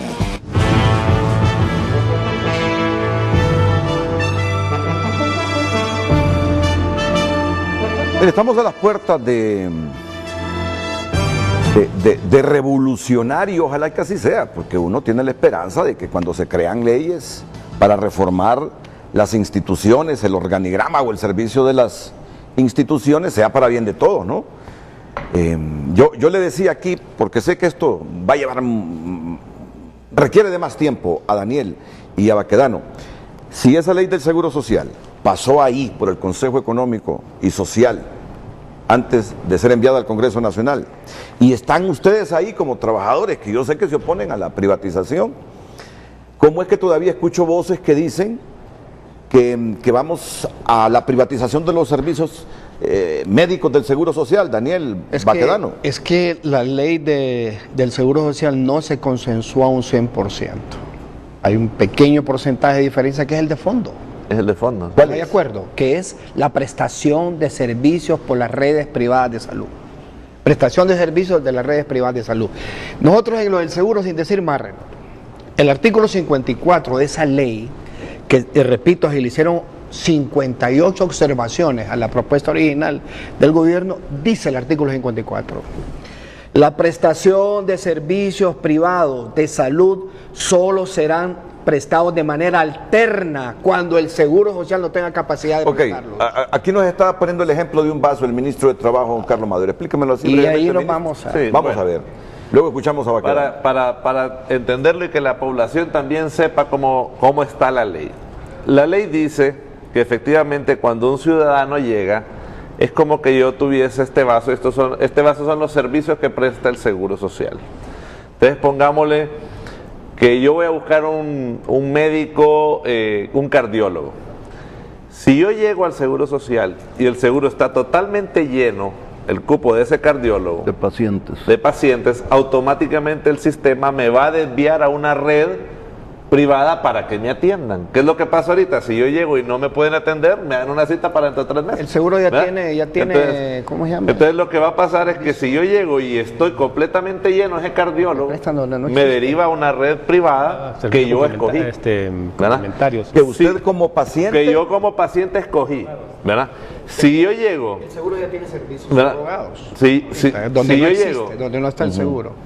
Si yo llego y el cardiólogo no está lleno, o sea, está el vaso hasta la mitad, entonces me atiende directamente la Seguridad Social. Entonces, ¿qué pasa? Ahí las redes privadas van a entrar cuando el sistema público no puede, complementando el sistema público. Eso es lo que establece el anteproyecto. ¿Tiene riesgos esto? Sí, tiene riesgos. ¿Tiene riesgo para quedarnos esto? Luego escucho la opinión de él. ¿Tiene riesgos esto? Porque... Bueno, es peligroso ver ese tema, ¿verdad? Es delicado porque puede existir, al final de cuentas, si no se hace una buena administración, una confabulación y van a estar tirando todos los pacientes al sector privado. Hemos planteado nosotros que el sector privado tiene que ser complementario, ¿no? Porque eso lo dice la ley, nunca sustitutivo. Es correcto la palabra. La preocupación nuestra en el Congreso es que se ha estado manipulando el proyecto de ley. Llegamos a consensuar casi un 70%, ¿verdad? Un 75%, posible más. 90, sí. Pero quedó lo de fondo, que es el tema que nos preocupa, que ahí es donde se puede trastocar. Y al final de cuentas, los trabajadores podemos ser los grandes perdedores si se pretende y al final de cuentas se privatizan esos servicios que son tan fundamentales, que es una responsabilidad del Seguro Social brindar esos servicios a los derechohabientes. Uno de los grandes problemas en este momento es que uno va a conseguir una cita, se la dan para 6, 7, no para 3 meses, para 6, 7, 8, hasta por un año, ¿no? Ya cuando la enfermedad se ha complicado, o el paciente se ha muerto, ¿no? Entonces nosotros seguimos planteando que el sector privado tiene que ser complementario, en el caso, nunca sustitutivo, en el caso que el Seguro Social no tenga la capacidad instalada en ese momento para brindar ese servicio de forma inmediata. Pero así en esos términos está redactada la iniciativa que se presentó en el Congreso. Pero quedó suelta la prestación de servicios de redes privadas, que eso es lo que hay que discutir con el Congreso. Y partimos de un principio, Renato. Mira, esto es bueno que la gente lo sepa, porque no es radicalismo, ni es obsesión de nosotros. Una cosa es el servicio que le presta, bueno, el servicio, un impuesto a un servicio. Pago el impuesto porque me barren la calle, pago el impuesto del tren de aseo, ese es un servicio. Pero un derecho es totalmente diferente. Yo no puedo pagar por el servicio de agua potable, no pueden privatizar el agua potable, no pueden privatizar servicios de salud ni servicios de educación. Ese es un principio básico que lo dejamos bien clarito en la ley. Sí, entonces eso se tiene que seguir discutiendo, porque sí hay algunos riesgos. Pero ¿por qué siempre el temor de la privatización? Mire, explíquenos. Como que nosotros no sabemos nada del asunto. Yo escucho entre los que afirman lo que expuso el ministro y las voces de que hay un riesgo de que se privatice así como está la iniciativa. Repito, porque se puede manipular. Nosotros tenemos que garantizar en el Congreso que el Seguro Social debe ser el rector absoluto de la distribución. ¿Cómo evitar eso? Vaya, ¿cómo evitar que... Viendo esos artículos que están pendientes. Sí, mire, hay que blindar esos artículos entonces. Hay que blindarlos. Sí, hay que dejarlos con mucha más claridad. Ha habido, y tienen lógica los sectores, ¿verdad?, que de ponerse así un poco nerviosos cuando se va a discutir. Ya hay un montón. Porque la ley que se fue originalmente, después la mandaron con modificaciones de algunos artículos y eso generó... obviamente... Le hicieron 25 modificaciones. Sí, le hicieron 25. Entonces eso genera entre los dos sectores como un miedito. ¿Las modificaciones dónde? ¿En el Congreso? En el Congreso. Entonces el CES volvió a mandar el anteproyecto tal cual se había consensuado. Ah, bueno. ¿Verdad? Entonces, aquí el mensaje es un tema, una ley tan sensible que mi recomendación es que trate de no modificarse mucho porque ahí cualquier palabrita cambia muchos sentidos de un artículo.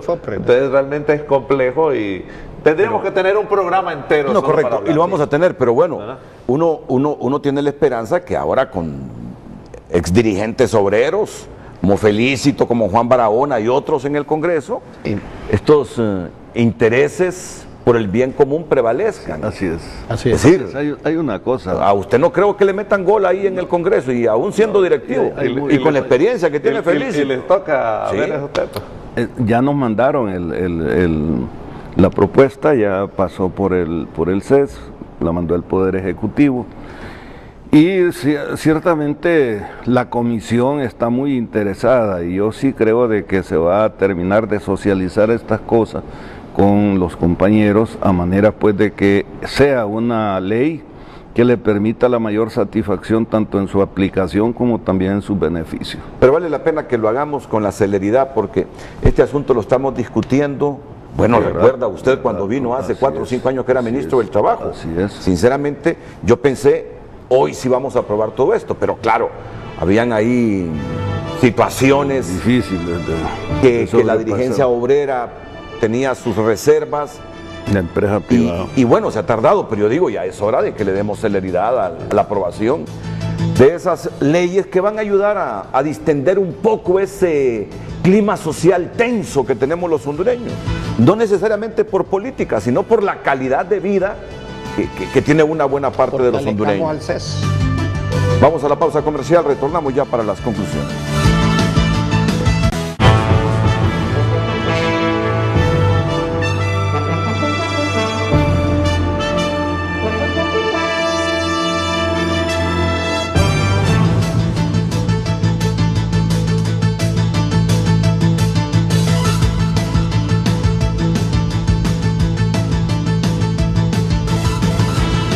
Bien, tenemos mensajes que continúan llegándonos a nuestras redes sociales, Frente a Frente, Facebook y Twitter. Wendy Cruz dice, claro, esta podría ser una buena iniciativa, pero estemos conscientes que antes de todo se deje de realizar un estudio detallado del esfuerzo que es de mantenimiento para que esto se pueda realizar de manera justa.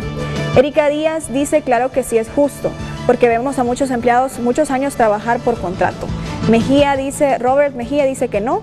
Dulce Mejía, Renato, mi hermana trabaja por contrato desde hace 2 años y tiene que viajar a cada rato y sin ningún beneficio, sin aguinaldo, sin 14avos, sin vacaciones, sin seguro ni nada. Y ella viaja casi todos los días del fin de semana al mes y sin derecho a tiempo compensatorio, nada. Usted reclama para su hermana, es lo que tiene contemplado esta iniciativa. Quizá no sea de un solo los 38,000, pero va a ser gradual si se aprueba en el Congreso. Y yo así con el ambiente que veo, esto se va a aprobar. Y se va a aprobar ya esta semana. Ya está en dictamen, ¿verdad? En comisión de dictamen. Ya está en la comisión. Cuando el Congreso quiere aprobar ciertas leyes, las aprueba. Sí, porque Cuando quiere. Cuando quiere. y cuando no. Adelante, Jenny. Bien, aquí dice José Sandoval, es una buena iniciativa siempre y cuando el Estado tenga la capacidad de cubrir esta iniciativa. Clara Nicole dice, es una buena iniciativa, pero antes que todo se tiene que hacer un estudio para ver la capacidad del Estado para poder cumplir con esa ley, para ver si se cuentan con los fondos suficientes para dar acuerdos a los empleados, ya que esto significa más cargas a las instituciones del gobierno. Y aquí pues tenemos otros que dicen que sí, otros que no. Y Ada Lara dice totalmente de acuerdo, muy buena propuesta, ya que hay muchos que tienen que laborar por contrato muchos años y sería muy bueno que obtengan su acuerdo. Esos son algunos de los comentarios. Continuamos con los comentarios Solo déjame finales. este datito, si se aprobara para los 38,000 en un año fiscal así, simultáneamente, ¿cómo cuánto sería la erogación? Yo creo que podría andar arriba de los 600, 700 millones. 600, 700 millones. Es un golpe anuales. Aquí es por eso que tenemos que hacerlo escalonado, responsablemente, ¿verdad? Y sobre todo hacerlo pensando en el ciudadano, claro, que es el objeto del Estado. Por eso es que el presidente nos ha dicho, vamos a poner una escuela de funcionarios públicos. Ya me dijeron ahorita que ya el decreto para tirarlo a Consejo de Ministros ya está listo, ¿verdad? Efectivamente, para crear la escuela de funcionarios públicos, porque no es solamente, y está bien el tema de generarles y hacerle justicia a ellos, pero también tiene que estar acompañada por un fuerte componente de formación a los empleados públicos. ¿Y la homologación de la cesantía ya está en el Congreso o todavía no? Está en el CES. Ah, está en el CES todavía. Está en el ¿Y CES. qué pasa para que salga del CES?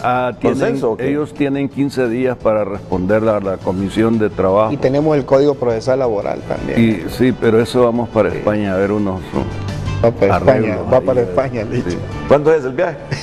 A la otra semana. Que coincida con un partido del Real Madrid. No, ya vamos a molestar a la gente. Vamos a la pausa.